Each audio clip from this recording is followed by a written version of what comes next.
সিদ্দিকী বলছে মানে সংখ্যালঘুদের ব্যবহার করা হচ্ছে তেজপাতা, যেন খাওয়ার মধ্যে তেজপাতা দেয় স্বাদ বাড়ানোর জন্য।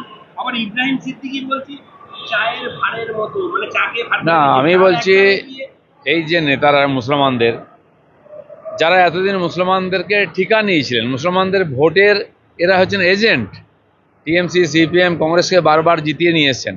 আজ যদি ব্যবহার করা হয় মুসলমানদেরকে তেজপাতা হোক বা এঁঠো ভাঁড়, তার জন্য তোহা সিদ্দিকেও দায়ী আর বাকি নেতাও দায়ী।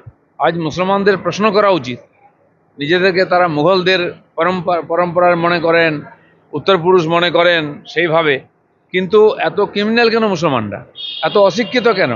কেন মুসলমানের ভ্যানওয়ালা ছেলেকে ভ্যানওয়ালা হতে হবে, ফলওয়ালা ছেলেকে ফলওয়ালা হতে হবে? কেন তার ডাক্তার, ইঞ্জিনিয়ার, প্রফেসর, লয়ার হবে না কেন? আজকে তোহা সিদ্দিকীকে প্রশ্ন করুন, কেন দিদির পায়ের তলায় বসে আপনি একজন পীরজাদা হয়ে তার চামচাগিরি করেন কেন? আর আজকে কালকেও হয়েছে, আমি যেখানে থাকি ভাঙড়েতে বোমবাজি হচ্ছে, মরছে, কে বোম মারছে আর কে মরছে, কে জেলে যাচ্ছে, সব মুসলমান। তার জন্য বিজেপি দায়ী নেই কমপক্ষে।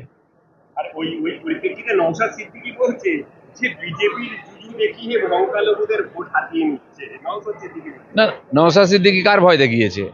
উনিও তো মুসলিমদের ভোটে নিয়েছেন, কিন্তু দুপক্ষই মুসলমানদের মারছে, মারাচ্ছে। কেউ মরে চলে গেল নিচে, কেউ চলে গেল জেলে। লাভটা কার হচ্ছে? মুসলমানরা এখানে দাওয়ার বোর্ডের মতো ব্যবহার হচ্ছে। আমরা তো বারবার এটাই বলেছি। মোদি কমপক্ষে এটা করেননি, তিনি সবকা সাথ সবকা বিকাশ করেছেন। মোদিজি এখানকার একটি মুসলমান ছেলের জন্য যে স্টাইপেন্ড পাঠান, সেটা ভেঙে দুটুকরো করে দুজনকে দিয়ে মমতা ব্যানার্জি ভোট নেন। ভাবতে হবে মুসলমানদের নিয়ে কি হচ্ছে।